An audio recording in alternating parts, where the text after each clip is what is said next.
जी के संगवा में पार्वती मैया जिलाले बायर पार्वती मैया जिलाले बायर गोदिया में गणपति लालन जिलाले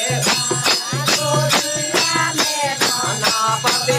भोला जी के संगवा में बासा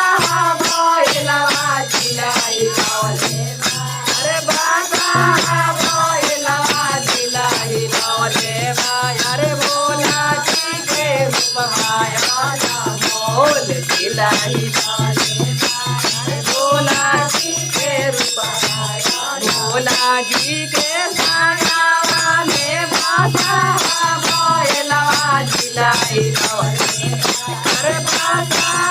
भैलवा जिलाले अरे बासा